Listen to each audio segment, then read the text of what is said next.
হরে কৃষ্ণ, রাধে রাধে। 2024 সালে কামিকা একাদশী কবে পালন করতে হবে, তার পূর্ণাঙ্গ সময়সূচি, কামিকা একাদশীর মাহাত্ম্য বর্ণনা, এই একাদশী পালনে আপনারা কি সুফল পাবেন, কোন নিয়মে পালন করলে এই একাদশী সর্বোচ্চ ফল মিলবে, এই একাদশীর পালনের সঠিক সময়সূচি, পালন ও সংকল্প মন্ত্র লিখিত, একাদশী পালনের সঠিক নিয়ম, তুলসী মহারানীর বিশেষ মাহাত্ম্য সবিস্তারে আলোচনা করা হবে এই পর্বে। সম্মানীয় দর্শক শ্রোতা বন্ধু, আশা রাখি কৃষ্ণ কৃপায় আপনারা সকলেই সুস্থ এবং ভালো আছেন। প্রতি মাসের একাদশী তিথি ভগবান বিষ্ণুর পূজার জন্য উৎসর্গ করা হয়। ভগবান শ্রী হরি আষাঢ়ের দেব শয়নী একাদশীতে যোগ নিদ্রায় যাওয়ার পর শ্রাবণ মাসে কৃষ্ণপক্ষে যে প্রথম একাদশী আসে তাকে কামিকা একাদশী বলা হয়। তাই শ্রাবণ মাসের প্রথম একাদশীর গুরুত্ব অপরিসীম। চলতি বছরে কামিকা একাদশী পালিত হতে চলেছে আগামী 31শে জুলাই বুধবার। এই একাদশী চতুর্মাসের প্রথম একাদশী, এর বিশেষ মাহাত্ম্য রয়েছে। এই একাদশীকে পবিত্র একাদশীও বলা হয়। এই একাদশীতে ভগবান শ্রী হরি বিষ্ণুর উপেন্দ্র অবতারের পূজা করা হয়। এই একাদশী ব্রত পালন করলে শাস্ত্রে বর্ণনা করা আছে, ব্যক্তি জ্ঞানত অজ্ঞানত যে পাপ করে তা থেকে মুক্তি পাওয়া যায়। কামিকা একাদশী ব্রত করলে অশ্বমেধ যজ্ঞের সমান ফল লাভ করা যায়। আবার এই একাদশী তিথিতে ভগবান শ্রী হরি বিষ্ণুকে তুলসী পাতা নিবেদন করলে পিতৃদোষ থেকেও মুক্তি পাওয়া যায়। কামিকা একাদশী বাড়িতে পালনের সহজ বিধান। এই একাদশীর দিন আপনারা সকাল সকাল ঘুম থেকে উঠে উপবাসের জন্য ব্রত করবেন। সংকল্প গ্রহণ করে সংকল্প মন্ত্র উচ্চারণ করতে হয়। তারপর ভগবান বিষ্ণুর পুজো করুন। ভগবানকে ফল, ফুল, তিল, দুধ ও পঞ্চামৃত অর্পণ করুন। ভগবান শ্রী হরি বিষ্ণুর হলুদ রং অত্যন্ত পছন্দের। এই একাদশীর দিনে তাকে হলুদ ফল, ফুল, মিষ্টি নিবেদন করবেন। তার ভোগে অবশ্যই তুলসী পত্র দিতে হবে। একাদশীতে তুলসী মহারানীকে অবশ্যই জল অর্পণ করবেন, কারণ তুলসী মহারানীর পূজা অর্চনা বিনা কিন্তু ভগবান বিষ্ণুর পূজা অসম্পূর্ণ থাকে। সেই কারণে তুলসী মহারানীর পূজা অর্চনার বিশেষ মাহাত্ম্য এবং গুরুত্ব প্রত্যেকটি একাদশীর মতোই কামিকা একাদশীতেও রয়েছে।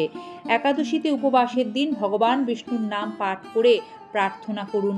বিষ্ণু সহস্র নাম পড়ুন, ভজন কীর্তন করতে পারেন। সারাদিন হরিনাম, ভাগবত, গীতা ইত্যাদি পাঠের মাধ্যমে গৃহে সুফল আসে, বাস্তুদোষ দূর হয়। কামিকা একাদশী মাহাত্ম্য পাঠ এবং শ্রবণ। ওম নমো ভগবতে বাসুদেবায় নমঃ। শ্রাবণ কৃষ্ণপক্ষিয়া কামিকা একাদশীর কথা ব্রহ্মবৈবর্ত পুরাণে যুধিষ্ঠির শ্রীকৃষ্ণ সংবাদে বলা হয়েছে।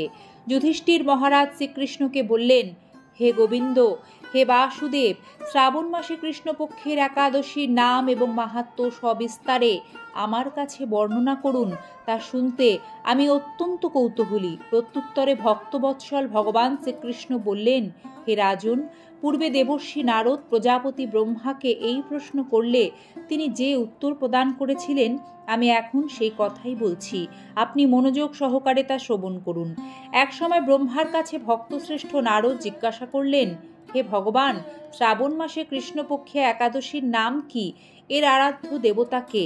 সেই ব্রতের বিধি বা কীরকম এবং এই ব্রতের ফলে কি পুণ্য লাভ হয় তা সবিশেষ জানতে ইচ্ছা করি। আপনি কৃপা করে আমাকে তা জানালে আমার জীবন ধন্য হবে। শ্রী নারদের কথা শুনে ব্রহ্মা অত্যন্ত সন্তুষ্ট হলেন। তিনি বললেন, হে বৎস, জগৎজীবের মঙ্গলের জন্য আমি তোমার প্রশ্নের যথাযথ উত্তর দিচ্ছি, তুমি তা শ্রবণ করো। শ্রাবণ মাসে কৃষ্ণপক্ষে একাদশী কামিকা নামে জগতে প্রসিদ্ধা। এই একাদশীর মাহাত্ম্য শ্রবণে বাজপেয় যজ্ঞের ফল লাভ হয়। ভগবান শ্রী হরির পূজা অর্চনা অপরিমিত পুণ্য ফল প্রদান করে। গঙ্গা, গোদাবরী, কাশী, নৈমিষারণ্য, পুষ্কর ইত্যাদি তীর্থ দর্শনের সমস্ত ফল একমাত্র কৃষ্ণ পূজার মাধ্যমে কোটি গুণ লাভ করা যায়। সাগর ও অরণ্যযুক্ত পৃথিবী দানের ফলে দুগ্ধবতী গাভী দানের ফল অনায়াসে এই ব্রত পালনে লাভ হয়। যারা পাপপূর্ণ সাগরে নিমগ্ন, এ ব্রতই তাদের উদ্ধারের একমাত্র সহজ উপায়। এই রকম পবিত্র শ্রেষ্ঠ ব্রত জগতে আর নেই। শ্রীহরি স্বয়ং এই মাহাত্ম্য কীর্তন করেছেন। রাত্রি জাগরণ করে যারা এই ব্রত পালন করেন তারা কখনো দুঃখ দুর্দশাগ্রস্ত হন না। এই ব্রত পালনকারী কখনো নরক প্রাপ্ত হন না। কেশবপ্রিয়া তুলসীপত্রে যিনি শ্রীহরির পূজা করেন পদ্ম পাতায় জলের মতো তিনি পাপে নির্লিপ্ত থাকতে পারেন।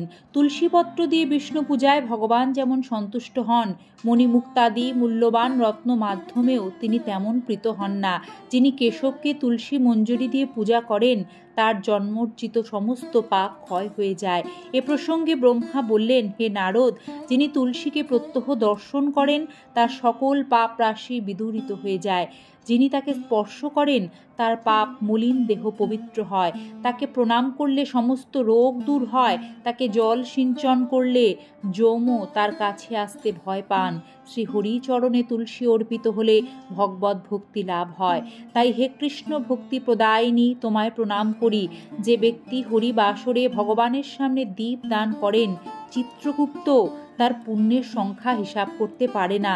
তার পিতৃপুরুষেরাও পরম তৃপ্তি লাভ করেন। শ্রীকৃষ্ণ বললেন, হে রাজন, আমি আপনার কাছে সর্বপাপ হারিণী কামিকা একাদশীর মাহাত্ম্য বর্ণনা করলাম। অতএব যিনি ব্রহ্মহত্যা, ভ্রূণ হত্যা, পাপ বিনাশিনী, মহাপুণ্য ফলদায়ী এই ব্রত পালন করবেন ও এই কামিকা একাদশীর মাহাত্ম্য শ্রদ্ধা সহকারে পাঠ অথবা শ্রবণ করবেন, তিনি সর্বপাপ থেকে মুক্ত হয়ে বিষ্ণুলোকে গমন করবেন। হরে কৃষ্ণ। একাদশী পালনের সময় যে বিশেষ বিষয়গুলো অবশ্যই খেয়াল রাখতে হবে সেগুলি হলো, একাদশীতে কিন্তু ক্ষৌরকর্ম করতে নেই, যেমন নখ, চুল কাটা, শেভ করা ইত্যাদি। একাদশীতে সবজি কাটার সময় সতর্ক থাকতে হবে যেন কোথাও কেটে না যায়। একাদশীতে রক্তক্ষরণ একেবারেই উচিত নয়। একাদশী ব্রতের আগের দিন রাত 12টার আগেই অন্ন ভোজন সম্পন্ন করে নিলে সর্বোত্তম। ঘুমানোর আগে দাঁত ব্রাশ করে নিতে হবে।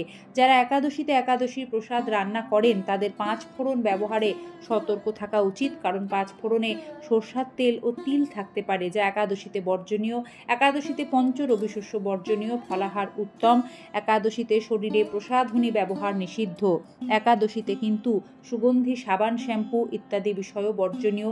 নেশাশক্তি থেকে একেবারেই বিরত থাকতে হবে, তাহলে কিন্তু এই ব্রত ভঙ্গ হয়ে যায়। শুভ পবিত্র কামিকা একাদশী তিথি কি জয়। সকলকে বলবো এই একাদশী সনাতনী বার্তাটি পারলে সবার মাঝে একটু শেয়ার করে দেবেন। তাহলে যারা হয়তো নতুন করে একাদশী তিথি শুরু করতে চাইছে তাদের মধ্যে কৃষ্ণ ভাবনার চেতনা জাগরিত হবে এবং তারাও একাদশী তিথি মাহাত্ম্য শ্রবণ করে তা শুরু করতে পারবে। কৃষ্ণ ভাবনার সাথে নিয়ে আজকের পর্ব এখানেই শেষ করছি। আগামী পর্বে আবারও দেখা হবে এমনই কোনো বার্তা নিয়ে। হরে কৃষ্ণ। রাধে রাধে।